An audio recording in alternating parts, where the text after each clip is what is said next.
Hello everyone. बात कर लेते हैं ये फोर लाइन स्ट्रैटेजी की, और ये फोर लाइन का इस्तेमाल कैसे करना है और कैसे रूल्स को फॉलो करना है उस चीज़ के बारे में बात करेंगे। और ये फोर लाइन स्ट्रैटेजी से क्या बेनिफिट है, इसकी एक्यूरेसी क्या है। इसकी एक्यूरेसी जो है 90% अबव है अगर आप रूल्स फॉलो करते हो। तो अगर रूल्स फॉलो नहीं करते हो तो 70% भी हो सकता है, 60% भी हो सकता है, लेकिन अगर आप रूल्स फॉलो करोगे तो 90% अबव एक्यूरेसी मिलेगी। और ये स्ट्रैटेजी जो है Nifty, bank Nifty, fin Nifty, NSC के सभी स्टॉक्स प्लस वर्ल्ड के हर एक मार्केट, हर एक चार्ट पे आप जो है इस स्ट्रैटेजी से काम कर सकते हो। चाहे आप कमोडिटी में काम करते हो या कहीं किसी भी स्टॉक्स पे आप काम करते हो, तो आपको इसकी एक्यूरेसी देखने के लिए मिलेगी 90% अबव। अब यहाँ पे ये फोर लाइन स्ट्रैटेजी होता है, तो इसमें क्या बेनिफिट है। जैसे अभी एग्जांपल मैं यहाँ पे जो है कोई भी एक नॉर्मली एक स्टॉक्स ले लेता हूँ। जैसे ये आरती आरती इंडस्ट्री लेते हैं यहाँ पे, और ये एक दिन पहले आप लोगों को ये 200 स्टॉक्स के लेवल जो शेयर मैं कर भी देता हूँ। तो यहाँ पे ये आरती इंडस्ट्री का जो है मैं चार्ट लगाता हूँ, फिर उसके बाद इसको बैंक निफ्टी निफ्टी पे भी हम देखेंगे। तो जैसे आरती इंडस्ट्री, तो अब आरती इंडस्ट्री के अंदर हमें ये फोर लाइन मार्क कैसे करना है। एग्जाम्पल के तौर पे अब ये 200 स्टॉक्स है, आपको लग रहा है कि कल के दिन फार्मा सेक्टर में मूवमेंट आने वाला, कल के दिन ऐसा लग रहा है कि बैंकिंग सेक्टर में मूवमेंट आने वाला, कल के दिन ऐसा लग रहा है आईटी सेक्टर में मूवमेंट आने वाला। तो ये 200 स्टॉक्स में से आपको जो भी स्टॉक्स ऐसे लगे कि कल के दिन इस स्टॉक्स में जो है मूवमेंट आने वाला है, या किसी भी सेक्टर के अंदर या इस स्टॉक्स के अंदर जो है एक अच्छा खासा पैटर्न क्रिएट हुआ है और वो जो है मूवमेंट आने वाला है। तो अब क्या होता है, आपको पता है कि ये चीज़ में कल के दिन मूवमेंट आने वाला है, लेकिन प्रॉपर स्टॉप लॉस और प्रॉपर टारगेट नहीं होने की वजह से अब क्या होता है, आप एंट्री बना लेते हो, प्रॉफिट भी कर लेते हो, लेकिन बड़े टारगेट नहीं ले पाते हो। तो इस चीज़ के लिए आपको ये जो लेवल है ये आपको एकदम अच्छा सपोर्ट मिल जाता है। तो यहाँ पे जो है हम बात करेंगे एग्जांपल मैं सिर्फ समझाने के लिए आरती इंडस्ट्री। तो यहाँ पे देखोगे ये लाइन 1 है, ये लाइन 2 है, ये लाइन 3 है, ये लाइन 4 है। तो अब यहाँ पे लाइन 1 कितना है, 519.44। तो अब यहाँ पे मैं क्या करना है, नॉर्मली जैसे अभी मुझे कल के दिन किसी भी स्टॉक्स पे अभी मुझे काम करना है, तो मैं यहाँ पे एक लाइन मार्क कर लूँगा। 519.44 है लाइन 1, और लाइन 2 है 523.22। 519.44। तो मैं यहाँ पे क्या करूँगा, लाइन मार्क करके 519.44,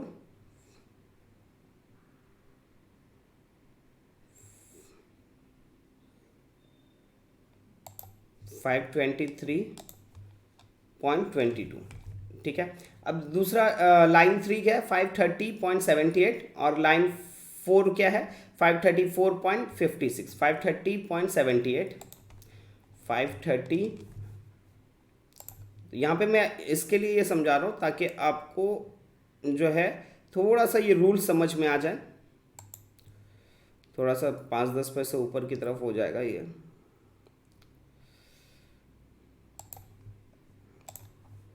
$530.56। अब यहाँ पे जो है ये 4 लाइन मार्क हो गया, ठीक है। अभी नॉर्मली क्या होता है कि एक जोन है, इस जोन में आपको ट्रेड नहीं करना होता है। जैसे ये जो जोन है लाइन 1 और ये लाइन 2, इस जोन में आपको ट्रेड नहीं करना है, इस जोन के अंदर ट्रेड नहीं करना है। ये लाइन 2 और लाइन 3 के बीच में, लाइन 3 और लाइन 4 के बीच में ट्रेड नहीं करना है। अब एक एग्जांपल के तौर पे समझते हैं। अगर सपोज मान लेते हैं मार्केट यहाँ पे फ्लैट ओपन होती है, मार्केट अगर यहाँ पे फ्लैट ओपन होती है तो यहाँ से प्राइस या तो किसी भी साइड जाएगा, या तो नीचे की तरफ आएगा या तो ऊपर की तरफ जाएगा। एग्जाम्पल के तौर पे पहले मान लेते हैं नीचे की तरफ आता है और यहाँ से फिर रिटर्न होता है, वो रिटर्न होता ही है। और रिटर्न होता है तो आप उस टाइम पे जो भी यहाँ पे प्रीवियस स्विंग का लो रहेगा वो आपका स्टॉप लॉस बनेगा। और इम्पॉर्टेंट होगा ये लाइन 2 के ऊपर क्लोजिंग। अब क्लोजिंग देने के बाद इम्पॉर्टेंट दूसरा भी रूल्स है यहाँ पे बफर पॉइंट। अब बफर पॉइंट कितना होना चाहिए हर एक स्टॉक्स के अंदर, निफ्टी के अंदर कितना होना चाहिए, बैंक निफ्टी के अंदर कितना होना चाहिए, फिन निफ्टी के अंदर कितना होना चाहिए, तो उसके रिलेटेड ऑलरेडी मैंने यहाँ पे एक वीडियो बनाया हुआ है। Nifty, bank Nifty, fin Nifty, commodity, crude oil, किसी में भी आप काम करते हो, ये यहाँ पे एक वीडियो बनाया हुआ है ऑलरेडी। 7 मिनट्स का वीडियो है, कोई चार्ज नहीं है ये, इसके अंदर फ्री कंटेंट आपको एक दिखेगा, 7 मिनट 24 सेकेंड का है, तो ये वीडियो ज़रूर देखिएगा। तो अब जैसे यहाँ से ऊपर की तरफ क्लोजिंग देता है और इसमें आपको जो टाइम फ्रेम रखना है 5 मिनट्स, 15 मिनट, 30 मिनट नहीं रखना है। इसके ऊपर क्लोजिंग देता है, सेकेंड कैंडल उसका हाई ब्रेक करता है बफर पॉइंट के साथ, तो उस टाइम पे जो भी यहाँ पे प्रीवियस स्विंग का लो रहेगा वो आपका स्टॉप लॉस बनेगा, और ऊपर की तरफ ये जो टारगेट है ये आपका फाइनल टारगेट बनेगा। मीन्स यहाँ से लाइन 2 से लाइन 3 का आपका फाइनल टारगेट बनेगा। आप देखेंगे रेंज काफ़ी बड़ी है, तो यहाँ पे आप 2 टारगेट में जो है आप डिवाइड कर सकते हो। मीन्स आपका फर्स्ट टारगेट ही है, सेकंड टारगेट ही है, कभी कभी इससे भी रेंज बड़ी होती है। मीन्स समझो यहाँ कहीं पे तो आप 3 टारगेट में डिसाइड कर सकते हो। मीन्स आपको क्या करना है, जैसे सपोज मान लो यहाँ पे गैप है 6 पॉइंट्स का, तो यहाँ पे आप 2 पॉइंट पे फर्स्ट टारगेट, सेकंड टारगेट जो है 4 पॉइंट्स, थर्ड टारगेट 6 पॉइंट्स, ऐसे जो है आप ये टारगेट डिसाइड कर सकते हो। अब यहीं पे सपोज मान लेते हैं मार्केट यहाँ फ्लैट ओपन हुई है, यहाँ से प्राइस नीचे की तरफ आके ये रिटर्न नहीं होता है और यहाँ से रिटर्न हो जाता है। अब इसका हम लोग कुछ एग्जांपल भी देखेंगे, मैं आपको समझाऊंगा। अब यहाँ पे मार्केट जो है नीचे की तरफ क्लोजिंग दे देता है लाइन 1 के नीचे, तो यहाँ पे आपको क्या करना है, 5 मिनट्स की कैंडल की क्लोजिंग का वेट करना है, और सेकंड कैंडल उसका लो ब्रेक करता है, तो यहाँ पे आप सेल कॉल एक्टिवेट कर सकते हो। उस टाइम पे जो भी यहाँ पे प्रीवियस स्विंग का हाई रहेगा वो आपका स्टॉप लॉस बनेगा। नीचे की तरफ जो है आपका फाइनल टारगेट क्या होता है, इसमें आपको लाइन 2 माइनस लाइन 1, एग्जाम्पल के तौर पे लाइन 2 लाइन 1 माइनस करते हैं, तो यहाँ पे आपका सपोज मान लो अगर 3 पॉइंट्स आता है, किसी अभी डिपेंड करता है स्टॉक्स के वैल्यू के ऊपर, किसी में जो है आपका 100 पॉइंट्स भी आएगा, बैंक निफ्टी में जो है 200 पॉइंट्स भी आएगा, निफ्टी में जो है 100 पॉइंट्स भी आएगा, रिलायंस के अंदर 10 पॉइंट्स भी आएगा, डिपेंड करता है कोई भी स्टॉक्स के वैल्यू के ऊपर। जैसे अभी यहाँ पे एग्जाम्पल के तौर पे यहाँ पे देखते हैं अडानी इंटरप्राइजेस, अब यहाँ पे लाइन 2 माइनस लाइन 1 अगर करते हैं तो 15 पॉइंट्स का डिफरेंस है, ये सॉरी एसीसी में 15 पॉइंट्स का डिफरेंस है, यहाँ पे जो है तकरीबन 20 पॉइंट्स का डिफरेंस है। हर एक स्टॉक्स की वैल्यू अलग अलग होगी।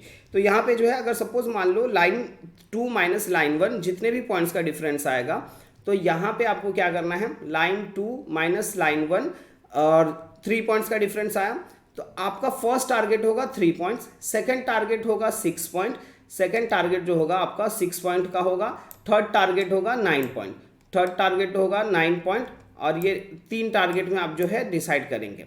अब यहाँ पे अब जैसे आपका सेल कॉल यहाँ पे एक्टिवेट होता है 517 मान लेते हैं, 5 यहाँ पे जो आपका लेवल है 519.55, तो यहाँ पे जो आपका मान लेते हैं 518.40 से ट्रेड एक्टिवेट हुआ, तो आप जो है टारगेट यहाँ पे आपको लाइन 1 से ही टारगेट को काउंट करना है, यहाँ से नहीं कि जहाँ से आपने ट्रेड एक्टिवेट किया बफर पॉइंट के साथ, वहाँ से आपको काउंट नहीं करना। काउंट आपको जो है लाइन 1 से ही काउंट करना है।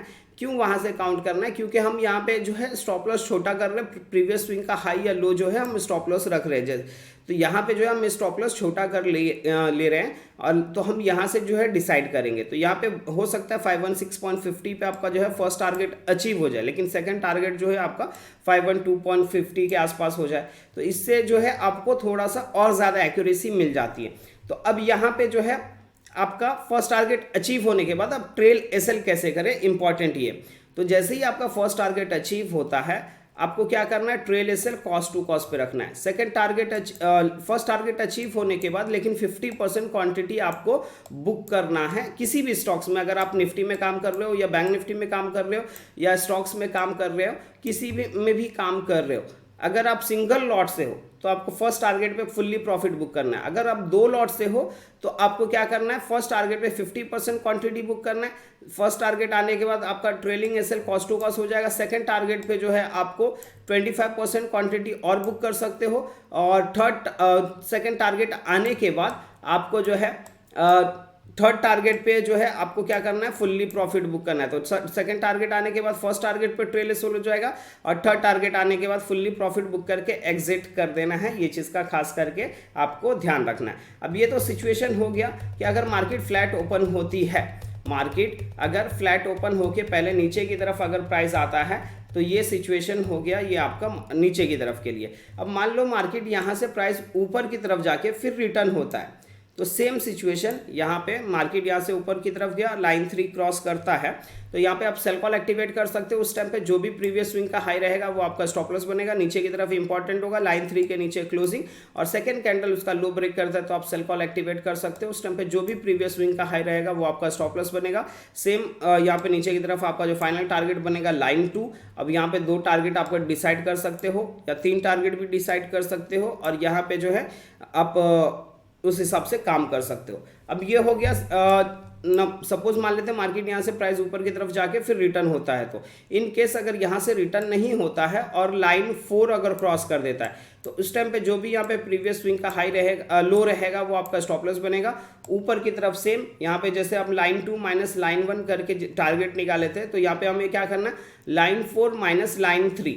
अब जितने भी पॉइंट्स का डिफरेंस आएगा, सपोज मान लो यहाँ पे 3 पॉइंट्स का डिफरेंस आया, तो फर्स्ट टारगेट होगा 3 पॉइंट्स, सेकेंड टारगेट होगा 6 पॉइंट, थर्ड टारगेट होगा 9 पॉइंट्स, जितने भी पॉइंट्स का डिफरेंस आता है। तो यहाँ पे जैसे ही यहाँ पे क्लोजिंग इंपॉर्टेंट होगा और क्लोजिंग के बाद हाई ब्रेक करना जरूरी होगा बफर पॉइंट्स के साथ। बफर पॉइंट बहुत ज़रूरी है, जिन्होंने अभी तक जो वीडियो अगर नहीं देखे हो तो ये वीडियो जाकर जो है आप देखिएगा, नीचे डिस्क्रिप्शन में लिंक मिल जाएगा माई डेली ट्रेडिंग एप्लीकेशन का। कोई चार्ज नहीं है, फ्री कंटेंट है, आप जाके जो है वीडियो देखिएगा ज़रूर, ठीक है। तो अब यहाँ पे जो है इस कैंडल का हाई ब्रेक करना ज़रूरी है, ब्रेक कर देता है यहाँ पे, और उसके बाद फर्स्ट टारगेट, सेकंड टारगेट और थर्ड टारगेट आप जो है ऐसे टारगेट ले सकते हो। फर्स्ट टारगेट आने के बाद आपका trail SL cost to cost, second target आने के बाद आपका जो है आपका ट्रेल सेल हो जाएगा फर्स्ट टारगेट पे, थर्ड टारगेट आने के बाद जो है फुल्ली प्रॉफिट बुक करके एग्जिट कर सकते हो। ये चीज़ हो गया। अब ये हो गया मार्केट अगर फ्लैट ओपन होती है तो ये कंडीशन में ये आपका ये रूल्स रहेगा। सेम कंडीशन अगर मार्केट गैप अप, यहाँ कहीं पे गैप अप या यहाँ कहीं गैप डाउन ओपन होता है तो हमें क्या करना है। अब यहाँ कहीं पे गैप अप ओपन हुआ, नीचे की तरफ आकर क्लोजिंग देता है, कोई भी एक कैंडल जो है क्लोजिंग देता है और सेकंड कैंडल उसका लो ब्रेक करता है, तो आप सेल कॉल एक्टिवेट कर सकते हो। उस टाइम पे जो भी यहाँ पे प्रीवियस स्विंग का लो रहेगा वो हाई रहेगा वो आपका स्टॉप लॉस बनेगा। या ऊपर की तरफ जाके क्लोजिंग देता है और सेकेंड कैंडल उसका हाई ब्रेक करता है, तो आप यहाँ पे बाइंग साइड जा सकते हो।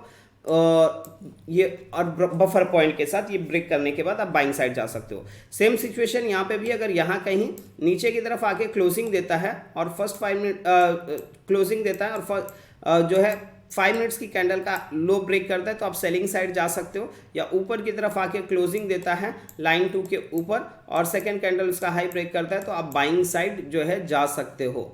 ये सेम टारगेट रहेगा, सेम स्टॉप लॉस रहेगा, सेम चीज़ रूल्स यहाँ पे सेम रहेंगे। अब ये हो गया मार्केट थोड़ी बहुत गैप अप या गैप डाउन ओपन होने का सिनेरियो। अब सेम सिचुएशन कभी कभी ऐसा देखते हो कि कोई स्टॉक्स जो है ना काफ़ी बड़ा मूवमेंट या काफ़ी बड़ा गैप अप या गैप डाउन दे देता है, मार्केट जो है काफ़ी बड़ा गैप अप और गैप डाउन दे देता है।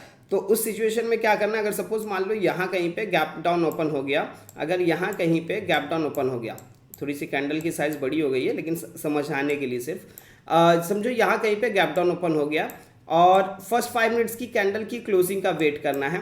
फर्स्ट 5 मिनट्स की कैंडल की क्लोजिंग का वेट करना है और सेकेंड कैंडल उसका जो है लो अगर ब्रेक कर देता है, सेकेंड कैंडल अगर उसका लो ब्रेक कर देता है तो आप सेल कॉल एक्टिवेट कर सकते हो। उस टाइम पे जो भी यहाँ पे प्रीवियस स्विंग का हाई रहेगा, फर्स्ट 5 मिनट्स की कैंडल का हाई जो है वो आपका स्टॉप लॉस रहेगा, लेकिन बफर पॉइंट के साथ लो ब्रेक करना चाहिए तो ही आपको सेल कॉल एक्टिवेट करना।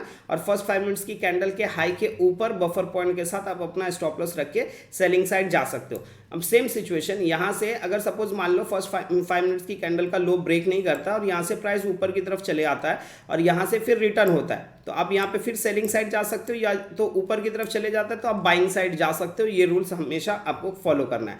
अब यहाँ पे जो है सेम सिचुएशन, अगर काफ़ी बड़ा गैप अप ओपन हो गया, ऊपर की तरफ फर्स्ट 5 मिनट्स की कैंडल का हाई ब्रेक करता है तो आप बाइंग साइड जा सकते हो। लेकिन अगर फर्स्ट 5 मिनट्स की कैंडल का हाई ब्रेक नहीं किया और प्राइस नीचे की तरफ आके फिर रिटर्न जिस साइड भी होता है, चाहे वो लाइन 3 के नीचे होता है या लाइन 4 के ऊपर होता है, तो उस साइड जो है आप ट्रेड एक्टिवेट कर सकते हो। ये एकदम सिंपल रूल्स है, आपको ये रूल्स हमेशा याद रखना। कभी कभी अगर आप रूल्स भूलते हो तो इस वीडियो को आप जो है मल्टीपल बार देखिए, ज़रूर देखिए, आपको जो है बहुत ज़्यादा बेनिफिट होगा। अब यहाँ पे हम बात करते हैं कि हम जैसे अभी ये मैंने रूल्स बताया और यही रूल्स आपको और एक दिन पहले मैं जो है लेवल जो है शेयर करता हूँ। तो सब में पहला नोट डाउन करेंगे कि बैंक निफ्टी का जो है हमेशा मैं जो लेवल है फ्यूचर के चार्ट पे लेवल ड्रॉ करता हूँ, इंडेक्स के चार्ट पे नहीं ड्रॉ करता हूँ। क्यों नहीं ड्रॉ करता हूँ? कभी कभी आप देखोगे जैसे कहीं कहीं पे ऐसा होता है कि आप डे हाई ब्रेक या डे लो ब्रेक या कोई सपोज ट्राइंगल पैटर्न या एम पैटर्न या डब्ल्यू पैटर्न, बहुत सारी चीज़ें हैं जो भी पैटर्न पे आप काम करते हो या जो भी प्राइस एक्शन पे, तो इंडेक्स के चार्ट पे जो है ना वो ब्रेक कर देता है, पर फ्यूचर के चार्ट पे ब्रेक नहीं करता है। तो उसकी वजह से वहाँ पे फेक ब्रेकआउट पे जो है आपका मल्टीपल जो है ना एंट्री एग्जिट हो जाता है, जिसके कारण आपके नुकसान के चांसेस ज़्यादा हो जाते हैं। अब फ्यूचर के चार्ट पे क्यों होता है, क्यों बच जाते हैं? देखिए इंडेक्स के चार्ट पे क्या होता है, जैसे अब मान लो 50 बैंक है, वो 50 बैंक कोई प्लस पॉजिटिव मूवमेंट कर रहा है, कोई नेगेटिव मूवमेंट कर रहा है, उसका जो ऑन एन एवरेज निकलता है उस हिसाब से जो है इंडेक्स के चार्ट पे जो है मूवमेंट आता है। लेकिन फ्यूचर के चार्ट पे क्या होता है, उसका एवरेज तो है ही, प्लस फ्यूचर में जो है ट्रेडिंग भी हो रही है, तो उसके एवरेज वो इक्वल रहता है। तो इससे जो है यहाँ पे फेक ब्रेकआउट से बच जाते हैं। तो इसके लिए बैंक निफ्टी में जो है फिलहाल हम फ्यूचर का चार्ट ही देखेंगे, इंडेक्स का चार्ट नहीं देखेंगे। तो हमेशा बैंक निफ्टी फ्यूचर का चार्ट देखना है। तो अब यहाँ पे मैं कुछ एग्जांपल्स देता हूँ, जैसे कि यहाँ पे देखिएगा मार्केट यहाँ पे फ्लैट ओपन हुई, थोड़ा सा गैप अप ओपन हुआ, ऊपर की तरफ गया 50%, अब यहाँ से नीचे की तरफ आया, पूरा टारगेट दिया। अब यहाँ पे लाइन 1 और लाइन 3 के बीच में 40 या 50% मिनिमम आना चाहिए, फिर रिटर्न होता है तो आपको ट्रेड करना है। अब देखोगे यहाँ से फिर रिटर्न हुआ, पूरा टारगेट दिया। सेम सिचुएशन यहाँ पे भी देखोगे, मार्केट फ्लैट ओपन हुई, यहाँ से प्राइस नीचे की तरफ आया, फिर यहाँ से रिटर्न हुआ, ऊपर की तरफ पूरा टारगेट दिया। अब यहाँ से सेल कॉल एक्टिवेट हो सकता था, लेकिन दूसरे मेथड के हिसाब से, 4 लाइन मेथड के हिसाब से रूल मैच नहीं कर रहा, क्योंकि यहाँ पे 40 to 50% बीच में नहीं आया प्राइस, तो यहाँ पे ये सेल कॉल एक्टिवेट नहीं हुआ। फिर यहाँ पे देखोगे डॉट लाइन 2 से निकला, ऊपर की तरफ टारगेट पूरा दिया, लेकिन ये भी ट्रेड एक्टिवेट नहीं हुआ। ये ट्रेड कौन सा एक्टिवेट हुआ? ये वाला ट्रेड एक्टिवेट हुआ। तो कुछ पॉइंट्स क्लोजिंग टाइम पे भी यहाँ पे जो है मूवमेंट दे दिया। अब यहाँ पे हम देखेंगे मार्केट यहाँ पे गैप अप ओपन हुआ, नीचे की तरफ देखोगे क्लोजिंग दिया, क्लोजिंग देने के बाद यहाँ पे जो है लो ब्रेक किया, और यहाँ पे प्रीवियस स्विंग के हाई के स्टॉप लॉस के साथ यहाँ पे पूरा टारगेट दिया, ये जो है पूरा टारगेट दिया। सेम सिचुएशन यहाँ पे लास्ट मूवमेंट पे जो है क्लोजिंग दिया। और एक चीज़ का और ध्यान रखिएगा, 2:20 या 2:30 के बाद अगर 4 लाइन के हिसाब से ट्रेड बनता है तो अवॉइड करना ज़्यादा बेटर होगा, अवॉइड करना ज़्यादा बेटर रहेगा, ये चीज़ का खास करके ध्यान दीजिएगा। अब यहाँ पे देखिए फ्लैट ओपनिंग हुआ, यहाँ से ऊपर नीचे डाउन किया। अब यहाँ पे जो है एक बाई साइड ट्रेड बना, लेकिन यहाँ पे प्रॉपर रूल्स मैच नहीं कर रहे हैं। लेकिन जैसे जैसे आपकी प्रैक्टिस होएगी ना, जैसे जैसे आपकी प्रैक्टिस होएगी, आप ये ट्रेड एक्टिवेट करना स्टार्ट कर दोगे। तो ये चीज़ हो गया। फिर उसके बाद यहाँ पे हम देख लेते हैं मार्केट यहाँ पे क्या किया। मार्केट जो है यहाँ पे ऊपर की तरफ 40% गया, फिर उसके बाद नीचे की तरफ क्लोजिंग दिया, लो ब्रेक किया, सेल कॉल एक्टिवेट, पूरा टारगेट दिया। फिर यहाँ पे जो है क्लोजिंग दिया, लो ब्रेक किया, सेल कॉल एक्टिवेट, यहाँ पे हमारा प्रीवियस स्विंग का हाई, ये हमारा स्टॉप लॉस हो जाता था, पूरा टारगेट दिया। अब यहाँ पे जैसे कि बताया कि फर्स्ट 5 मिनट्स की कैंडल की क्लोजिंग काफ़ी बड़ा गैप डाउन ओपन हो जाता है। तो अब यहाँ पे फर्स्ट 5 मिनट्स की कैंडल की क्लोजिंग के बाद आपका स्टॉप लॉस यहाँ कहीं पे हो जाता था, लेकिन काफ़ी बड़ा स्टॉप लॉस है। तो आपको देखना कि उस टाइम पे बैंक निफ्टी या फिन निफ्टी किस में कौन सी कैंडल छोटी बन रही है, उस हिसाब से जो है आप ट्रेड कर सकते हो। अब जैसे अगर मान लो बैंक निफ्टी में ही कर लिए, स्टॉप लॉस बड़ा है, तो आउट ऑफ द मनी कर लीजिए, हेवी क्वांटिटी मत कीजिए। अगर आप 10 लॉट से करते हो 2 लॉट से कीजिए। अब जैसे ही सेकंड कैंडल आ गया, यहाँ पे आपका सेल कॉल एक्टिवेट हुआ, और सेकंड कैंडल की क्लोजिंग के बाद आपका सेकंड कैंडल के लो हाई के ऊपर आप अपना स्टॉप लॉस रख के नीचे की तरफ जो है टारगेट के लिए जा सकते हो। ये चीज़ हो गया। अब यहाँ पे जो है देखेंगे तो यहाँ पे क्या हो गया, देखोगे यहाँ पे सेम नीचे की तरफ आया, फ्लैट ओपनिंग होके नीचे की तरफ आया, और यहाँ से ऊपर की तरफ गया और 50% टारगेट दिया, और ट्रेलिंग एसएल आपका जो है कॉस्ट टू कॉस्ट का हिट कर दिया। सेम सिचुएशन यहाँ पे भी अगर हम देखते हैं, यहाँ पे भी अगर हम देखते हैं तो यहाँ पे मार्केट गैप डाउन ओपन हुआ, क्लोजिंग दिया पर लो ब्रेक नहीं किया, तो यहाँ पे रूल्स मैच नहीं किया, आपका ट्रेड नहीं बना। यहाँ पे क्लोजिंग दिया पर हाई ब्रेक नहीं किया, फिर नीचे की तरफ आया। अब यहाँ पे फिर क्लोजिंग दिया, हाई ब्रेक किया, आपको by side trade activate, target पूरा यहाँ पे अचीव हो गया, अचीव जो है हो गया। फिर उसके बाद यहाँ पे देखोगे गैप अप ओपन हुआ, रूल्स के हिसाब से ऊपर की तरफ गया, 50% ऊपर की तरफ जाना चाहिए। यहाँ पे क्लोजिंग दिया, लो ब्रेक किया, सेल कॉल एक्टिवेट, ज़्यादा बड़ा टारगेट नहीं, पर जो मूवमेंट था वो मूवमेंट मिल सकता था। फिर यहाँ पे अगर हम देखेंगे एवरीडे मार्क जो है आपको मार्केट में काम करता ही करता है। अब यहाँ पे देखेंगे, यहाँ पे गैप अप ओपन हुआ, जैसे बता रहा था कि यहाँ कहीं पे गैप अप ओपन होता है तो फर्स्ट 5 मिनट्स की कैंडल की क्लोजिंग का वेट किए। यहाँ पे जो है आपका स्टॉप लॉस, यहाँ पे देखो कि वन डायरेक्शन में आपको मूवमेंट मिला। सेम सिचुएशन यहाँ पे गैप डाउन ओपन हुआ, फ्लैट ओपनिंग हुआ, यहाँ से प्राइस नीचे की तरफ आया, ऊपर की तरफ रिटर्न हुआ। अब यहाँ पे जो है बाई साइड ट्रेड आपका बना, बाई साइड जो है आपका ट्रेड बना, और ट्रेड बनने के बाद यहाँ पे आपका जो है क्या करता है, एसएल ले लेता है। एसएल लेने के बाद फिर यहाँ पे जो है एक सेल कॉल एक्टिवेट करता है, और यहाँ पे प्रीवियस स्विंग के हाई के स्टॉप लॉस के साथ यहाँ पे जो है लास्ट मूवमेंट में जो है आपको टारगेट अच्छा खासा मिल जाता है। सेम सिचुएशन यहाँ पे भी, अगर मार्केट यहाँ पे देखोगे क्लोजिंग दिया, हाई ब्रेक किया, वन डायरेक्शन में आपको मूवमेंट देखने के लिए मिला। तो ये जो रूल्स है, आपको रूल्स हमेशा समझना है। और बैंक निफ्टी में फ्यूचर का चार्ट देखना है, और निफ्टी में भी जो है आपको फ्यूचर का चार्ट देखना है। कि कौन कौन से चार्ट देखने हैं, नंबर नोट ये लिख लीजिएगा। बैंक निफ्टी में आपको फ्यूचर का चार्ट देखना है, निफ्टी में भी आपको फ्यूचर का चार्ट देखना है, फिर निफ्टी में अगर आप ट्रेड करते हो और एवरीडे जो है आपको ये लेवल्स जो है मिल रहे हैं। फिर निफ्टी में आपको जो है इंडेक्स का चार्ट देखना है। इंडेक्स का चार्ट इसमें अभी क्यों देख रहे हैं, क्योंकि यहाँ पे जो है फ्यूचर के चार्ट में अभी फिलहाल ये नया नया इंडेक्स है, फ्यूचर के चार्ट में लिक्विडिटी अभी कम है, वहाँ पे कैंडल जो है प्रॉपर नहीं बन रही है, कैंडल जो है प्रॉपर नहीं बन रही है। तो इसके लिए हम लोग यहाँ पे फिलहाल के लिए हम लोग फ्यूचर का ही चार्ट देखेंगे, फिर निफ्टी में इंडेक्स का ही चार्ट देखेंगे। तो फिर निफ्टी में इंडेक्स का चार्ट, निफ्टी बैंक निफ्टी में फ्यूचर का चार्ट। और ये जो 200 स्टॉक्स है इसमें जो है सिर्फ और सिर्फ आपको इक्विटी में देखना है। EQ NSE इक्विटी का जो है लेवल यहाँ पे ये शेयर किया जाता है, NSE इक्विटी, BSE में नहीं जाना है। तो ये यहाँ पे जो है NSE इक्विटी का चार्ट आपको देखना है, ठीक है। अगर आप लोगों को ये चीज़ जो है प्रॉपर समझ में आती है तो पहले ये चीज़ 2 दिन 4 दिन 5 दिन ऑब्जर्व कीजिए, और आप जो है इस स्ट्रैटेजी से को सीखिए। इस स्ट्रैटेजी सीखने से आप इंट्राडे ट्रेड कर सकते हो, स्विंग ट्रेडिंग कर सकते हो, इन्वेस्टमेंट कर सकते हो, सभी चीज़ कर सकते हो। और ये स्ट्रैटेजी बहुत ही सिंपल स्ट्रैटेजी है, और इसकी एक्यूरेसी 90% अबव है। तो इस चीज़ को पूरा प्रॉपर फॉलो कीजिएगा। अगर नहीं समझ में आता तो वापस से वीडियो 2-3 दफ़ा आप कंटिन्यू देखोगे तो ये आपको जो है बायर्ट हो जाएगा कि आपको कहाँ पे ट्रेड करना है, क्या रूल्स है, वो चीज़ जो है आपको इजीली समझ में आ जाएगा। ठीक है, बाय, टेक केयर।